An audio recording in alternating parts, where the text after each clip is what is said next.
Cuando se trata de autómatas, a veces es más eficiente diseñar un autómata no determinista porque puede ser más sencillo y tener menos cantidad de estados. Por ejemplo, digamos que buscamos reconocer un lenguaje formado por cadenas binarias que terminan en 0 o 1. Aquí tenemos la expresión regular equivalente. Cualquier cantidad de ceros o unos al inicio, posiblemente mezclados, pero que termine en 0 o 1. Para el autómata podemos diseñar algo como esto, donde se acepta cualquier cantidad de 0 o 1 al inicio y luego viene el 0 o 1 al final. Nota que este autómata tiene dos posibles transiciones con un mismo símbolo desde un mismo estado. Si en Q0 se recibe 0, el autómata se queda en Q0, pero también pasa a Q1, o sea que está en esos dos estados a la vez. Entonces, ¿cómo acepta? Acepta cuando al terminar de consumir la cadena, el autómata está en al menos un estado que sea de aceptación. También puedes imaginar el funcionamiento de los autómatas no deterministas y de las máquinas de estados no deterministas en general, viéndolos como oráculos. Como que cuando el autómata ve un 0, adivina siempre correctamente si le conviene más estar en Q0 o en Q1. Algunas fuentes lo expresan de esa manera. Hagamos el track de este par de cadenas. Primero tenemos la cadena de 4 ceros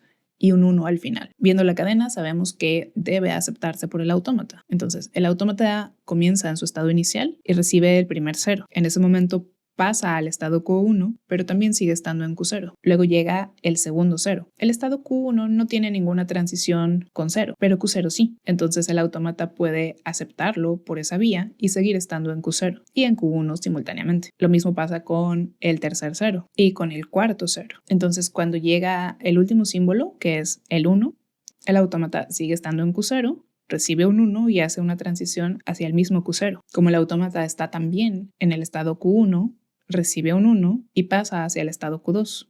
Y Q2 es estado de aceptación. Así que ahí termina el proceso y la cadena se acepta, porque al menos uno de los estados simultáneos del autómata es Q2, un estado de aceptación. Con la siguiente cadena, el autómata inicia en el estado Q0, recibe un 1 y hace una transición hacia Q0. Luego recibe el segundo 1, hace otra transición hacia Q0. Luego llega a 0, así que el autómata hace transición hacia Q0, pero también hacia Q1. Luego llega otro 1. Como el autómata está simultáneamente en Q0 y en Q1, y tanto Q0 como Q1 tienen transiciones con el símbolo del 1, ambas transiciones ocurren. El autómata pasa de Q1 hacia Q2 y también pasa de Q0 hacia el mismo Q0. Entonces ahora está simultáneamente en esos dos estados, en Q0 y en Q2. Aquí resulta que uno de los estados es estado de aceptación.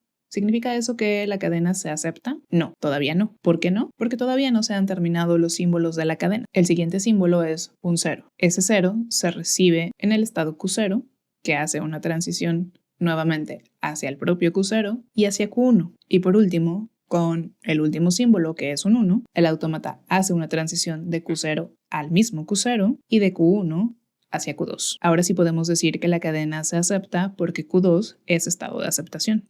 Y la cadena ya terminó. La función de transición de un autómata de estados finitos no determinista devuelve conjuntos de estados. Por ejemplo, aquí en la tabla de transiciones expresamos que estando en el estado Q0, cuando se recibe un 0, se pasa hacia el conjunto de estados Q0 y Q1. Las otras transiciones también se expresan como conjuntos, aunque en el caso de este autómata, las transiciones que ocurren en Q0 y en Q1 cuando se recibe un 1 son hacia un solo estado, así que se ven como conjuntos de un solo elemento.